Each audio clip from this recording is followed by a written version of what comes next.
So today I want to talk about what's going on in the counteroffensive. And I'm going to start with Jackson Hinkle and the dive, and then I'll move to United 24, to Jake Broe, to Combat Veteran Reacts, and one more special one that you'll really get something out of. So you want to stay all the way to the end. Okay, so here's what's going to happen. Let's hear what Jackson Hinkle has to say. If you're not familiar with Jackson Hinkle, he is on the pro-Russian side of this equation full-throatedly. He's been demonetized by YouTube, but he still has a lot of support. He has 241,000 subscribers. So this video here, well, I'm going to let you listen to him. Wits end. He has come out and announced that Russia will be entering Ukraine from a new territorial axis in the near future. In addition to that, he has essentially put a bounty on all Western supplied tanks, saying that the salaries, the wages of Russian servicemen will increase for every single tank that is turned to ash and dust. Now he's talking about Putin, and Putin is saying they're going to come at Kyiv from a different direction. If you could have come at Kyiv, you would have come at Kyiv. And a bounty on tanks, that's nothing new. They've done that before. Now, clearly, what we all understand here is that this great struggle that the Russians are undergoing is not too dissimilar to the Great Patriotic War in World War II. The Russians are deeply committed to overcoming this Western Nazism today, just as they were back in World War II. I mean, this was funded, the Hitler, he was funded by a bunch of American financiers. Okay, hold on a second. So that there are Nazis in Ukraine has to be established still. There are not N-O-T-Z. There are Nazis in that sense, but as far as this old trope that Russia pulls out about Nazis, it's pretty hard to actually identify. And by the way, if you are on that side of the equation and you can prove to me, put it in the links below. I would love to see your facts, but until I see actual facts of this, and beyond like, oh, they like Bandura. They like Bandura because, well, he was fighting for national sovereignty. Anyway, I'm going to keep going and let him talk about this. The idea that the funding of Hitler by Americans, whatever, this was just, they were doing business deals before they realized just how atrocious he was. You'll notice the anti-American sentiment that comes from these Kremlin mouthpieces that get the second and third order RT propaganda flowing through them. They are very often very anti-United States. So basically, everything that is happening right now is just a much more aggressive version of World War II directed at the Russian people and the Soviets. That's why Kim Jong-un came out today and he said, or on Russia Day yesterday, he said, "Thanks to your correct decisions and guidance," he's referring to Putin, or talking. Okay, so you'll notice that he is quoting Kim Jong-un as if he is somebody that you should be quoting. That's a real scary thing. To Putin. The struggle of the Russian people to foil the hostile forces, escalating threats and challenges to deprive Russia of its sovereignty, security, and peaceful life. To deprive Russia of its sovereignty, security, and peaceful life? Russia's done that. Has entered a new decisive phase. Justice is sure to win. Justice will win, but not like you're saying. And Russian people will continue to add glory to the history of victory and the tradition peculiar to them. The DPRK people are extending full support and solidarity to the people of your country and their all-out struggle for implementing the sacred cause to preserve the sovereign rights, development, and interests of the country against imperialist, high-handed, and arbitrary practices, and to realize the international justice. That's coming from Kim in North Korea. Wrap your mind around that, and he's saying this like this is a good thing. The DPRK-Russia friendship, which has weathered all trials of history, generation after generation, and century after century, is a precious strategic asset of the two countries, and it is the firm stand of the DPRK government to continue to develop the good neighborly and cooperative relations as required by this new era. All I can say is, wow. Like, he's saying, well, Kim is suggesting that this is a good thing and that they're going to have this, whatever they consider justice. Wow. Also worth noting that just a day after Kim Jong-un, the leader of the DPRK, came out and made these comments, Russia began to restore the flow of oil imports into North Korea. Well, and they need to sell their oil somewhere, and North Korea is willing to buy it. So it's a good deal for them. First time since 2020. That is a huge deal.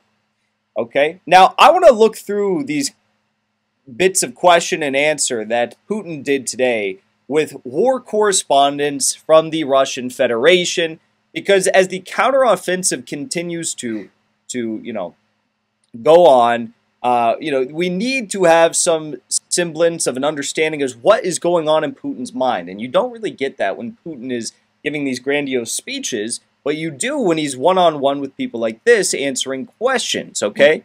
So here's a few. This is the first one I want to share with you. This was shared by RT. Putin talking. Notice how he's okay with sharing things from RT or Kim, and he thinks this is a good thing. When I show you RT, I'm trying to show you what the other side's saying so that you're hearing from the horse's mouth. Now, we're going to hear from the horse's mouth, but I'm not suggesting like, hey, this is a great source, unless I'm just trying to show you the original so that you can compare notes. He's thinking, wow, Putin's saying this, and it must be true. Then we'll move on and see what United 24 says and what Jake Broe says, and on and on. About the counteroffensive and the casualty discrepancies between the Russian Federation and the AFU. It is a massive counteroffensive with the use of prepared reserves. The enemy had no success in any of the sections. They had heavy losses. All their losses are close to the estimate of what is called catastrophic in terms.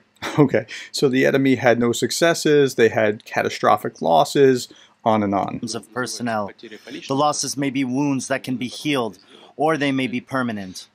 Usually permanent losses are 25%, but Ukraine's losses are almost 50-50.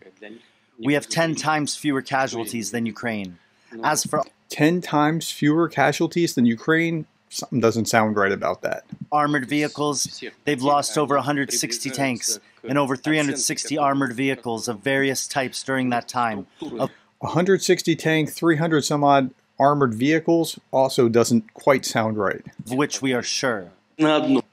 So that is a huge blow. 50-50 losses, 160 some odd tanks that they've lost. Now, Putin also came out and said that Russia's lost about 54 tanks in all of this madness. Which, of course he did, because he lies. And so does RT, and so does this guy. Now, let's go over and look at how things are playing out as far as United 24 is concerned, and see what they have to say about the counteroffensive. Now, you can also argue that they're going to have a one-sided view. I get that. And that maybe they're not telling the full truth, but let's just see how things have gone. And then we'll look at Jake Broe, and then we'll hear from Combat Veteran Reacts. Over the weekend, Ukrainian President Volodymyr Zelensky made it official. The much-anticipated counteroffensive is now underway. The Ukrainian armed forces are attacking in numerous places along the front line and have already liberated the entire so-called Vremivka Bulge. That was the name given by the Russian Ministry of Defense to their positions on the border between the regions of Donetsk and Zaporizhia. Here, the Ukrainian armed forces were able to liberate a total number of 7 settlements. Responsible for this success are a number of brigades. The 68th Jaeger Brigade was the first to hoist the Ukrainian flag over Blagodatne. Storozheve was recaptured by the 35th Separate Marine Brigade, Novodarivka by the 110th Territorial Defense Brigade from Zaporizhia. But not only there did Ukraine advance. According to Hanna Maliar, Deputy Minister of Defense, Ukrainian troops managed to gain grounds around the city of Bakhmut, recording gains of 1.5 kilometers on the left, 3.5 kilometers on the right flank, totaling in 16 square kilometers that are now again under the control of the Ukrainian armed forces. What does this tell us? It's really too early to see what the larger battle plan is, and which of the still many large occupied cities will be the first that the Ukrainian armed forces set their sights on. Okay, so that's a good overview. Let's see what Jake Broe has to say to magnify that. So here's the map of the Zaporizhia and Donetsk front. This is the dotted line dividing the Donetsk Oblast and then the Zaporizhia Oblast. So if you notice on deepstatemap.live, and remember there's a 48-hour delay agreed upon with the Ukrainian government, so this isn't the most current. This is current as of Sunday. But you can see this blue here, here, here, and here. These are the 4 axes that Ukraine has been pushing on.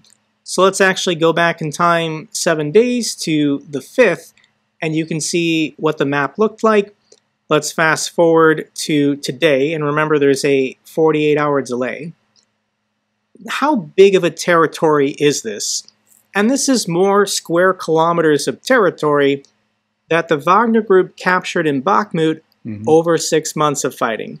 So yes, when you zoom out, it doesn't look like a lot, but it's more gains than the Russians made in the Donbass region over the last 6 months. Now, how much is it? It's actually 100 square kilometers. For those of you who are American, like I am, and don't speak kilometers, it's about 38 square miles.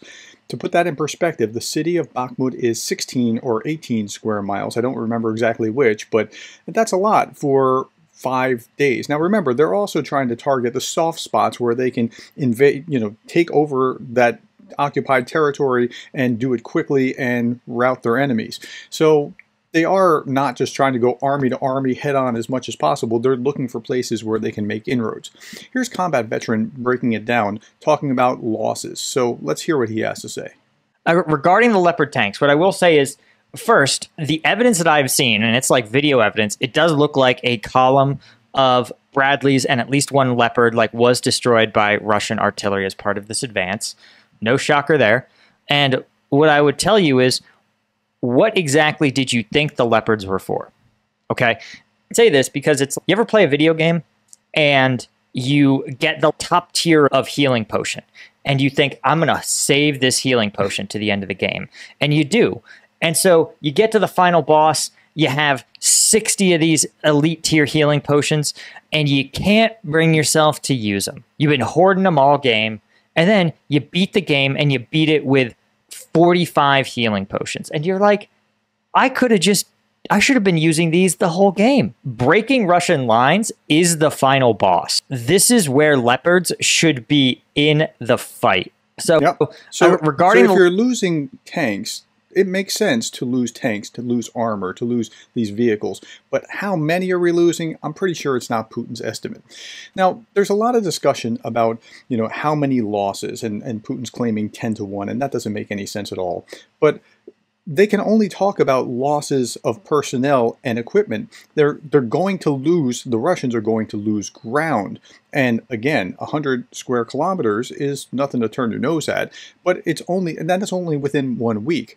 Now, I hear a lot about how, from Macgregor and Ritter and others along those lines, how demoralized the Ukrainian army is. I don't think that's the case, and it hasn't been the case. They have an existential fight. The Russians, on the other hand, are somewhat demoralized. And you want to hear this. This is insights from Russia and Ukraine. It's a captured or intercepted voice call from one Russian soldier to home, and he's going to actually talk about two things. We'll only talk about the first, and you just want to hear this.